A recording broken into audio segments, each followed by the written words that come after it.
අපි මේ වෙද්දි කතා කරලා තියෙන machine learning ප්‍රධාන ආකාර තුනක් ගැන. ඒ තමයි supervised learning, unsupervised learning සහ reinforcement learning කියලා. ඉතින් අද අපි මේ වීඩියෝ එකේදී කතා කරන්නේ supervised learning algorithm එකක් ගැන. ඒ තමයි linear regression ගැන. අපි නම් බලමු මොකද්ද මේ linear regression algorithm එකක් කියන්නේ කියලා. මම සරලවම මේ වගේ data set එකක් අරන් තියෙනවා. එතකොට ඇත්තට මම මේකේ අරන් තියෙන YouTube channel පහක විස්තර ඔයාලට පේනවතර number of videos කියලා අරන් තියෙනවා. ඒ එක channel වල තියෙන videos ගාන. ඒ වගේම මම ඊට පස්සේ අරන් තියෙනවා total views ගාන. මේ වෙද්දී channel එකට තියෙන total views ගාන වෙන වෙනම මම අරන් තියෙනවා. එතකොට මම මේ උදාහරණ විදිහට ඇත්තටම අරන් තියෙන්නේ මේ channel වල total views ගානට බලපාන්නේ ඒකේ තියෙන videos ගාන විතරක් කියලා. හැබැයි ඇත්තටම නම් එහෙම නෙමෙයි. හැබැයි මේක තේරුම් ගන්න පුළුවන් විදිහට තේරුම් ගන්න ලේසි වෙන්න මම මේ විදිහට අරන් තියෙනවා.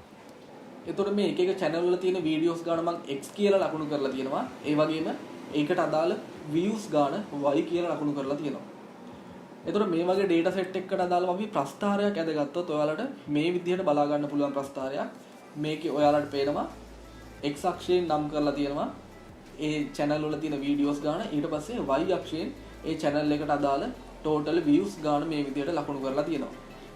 එතකොට මේ විදිහට අපිට මේ data set එකට අනුව මේ data point එක ලකුණු කරගන්න පුළුවන්.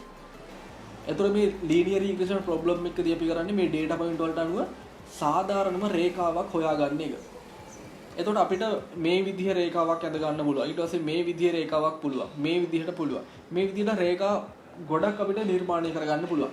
හැබැයි අපි මෙතනින් තෝරගන්න ඕනේ මොකක්ද සාධාරණම රේඛාව. මොකක්ද best fit line එක කියලා. අපි බලමු එහෙනම් කොහොමද ඒක හොයාගන්නේ කියලා. එතකොට මේ විදිහට අපේ data point එක තියෙනවා. ඊට පස්සේ උදාහරණයක් විදිහට හිතන්නකෝ මම මේ විදිහේ රේඛාවක් ඇඳගත්තා මෙතනට. එතකොට ඔයාලට පේනවා මේ රේඛාව සහ මේ data point අතර වෙනසක් තියෙනවනේ ඇත්තටම. අපිට මේ data point ඔක්කොගෙම ගෑවිලා යන විදිහට සරල රේඛාවක් මෙතනදී ඇඳ ගන්න බෑ. ඔයාලට මේ විදිහට බලා ගන්න පුළුවන් ඒ වෙනස. එතකොට අපි මේකෙදි හදා ගන්න ඕනේ මෙන්න මේ වෙනස අඩුම වෙන විදිහට. ඒක තමයි අපි සාධාරණම රේඛාව කියලා හොයා ගන්න ඕනේ. ඉතින් මෙන්න මේ දේ කරන එක තමයි මේ machine learning model එකේදී සිද්ධ වෙන්නේ. හරි. අපිට එතකොට මුලින්ම තිබ්බේ මේ වගේ data set එකක්. ඊට පස්සේ අපි මේ data set එකට අනුව train කරලා මේ විදිහට best fit line එකක් හදා ගන්න ඕන. අපි මේක සමීකරණෙනුත් බලමු. එතකොට ඔයාලා දන්නවා මේ තියෙන ඇත්තම y සමානයි mx ධන c ආකාරයේ සමීකරණයක්. මේ රේඛාවට අනුක්‍රමණයක් තියෙනවා, අන්තක්ඛණ්ඩයක් තියෙනවා. ඒක තමයි අපි m සහ c වලින් හඳුන්වලා තියෙන්නේ. එතකොට මම y කියලා අරන් තියෙන්නේ මේකේ dependent variable එක. ඔයාලට බලා ගන්න පුළුවන්. ඒක තමයි මේ total views වලින් අපි නම් කරලා තියෙන්නේ.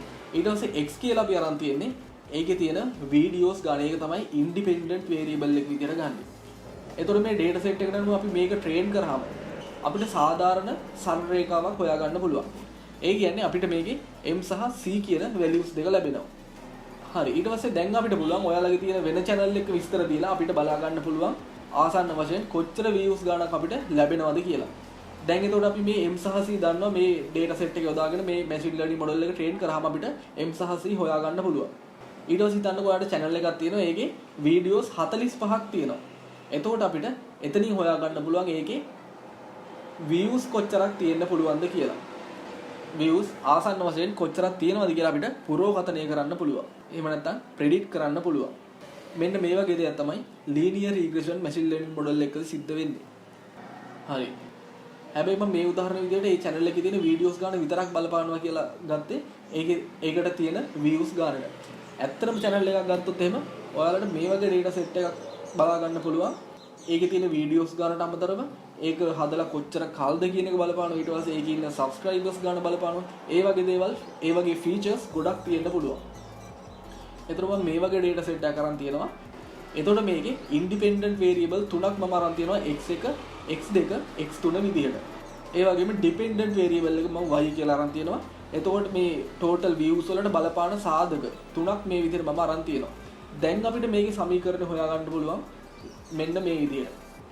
y කියලා මම අරන් තියෙන්නේ ඒකේ තියෙන views ගාන, x1 කියලා අරන් තියෙන්නේ ඒකේ තියෙන videos ගාන, ඊට පස්සේ x2 කියලා අරන් තියෙන්නේ ඒක කොච්චර කල් හදලාද කියලා දවස් ගාන, ඊට පස්සේ x3 විදිහට මම අරන් තියෙනවා ඒ channel එකේ තියෙන subscribers ගාන.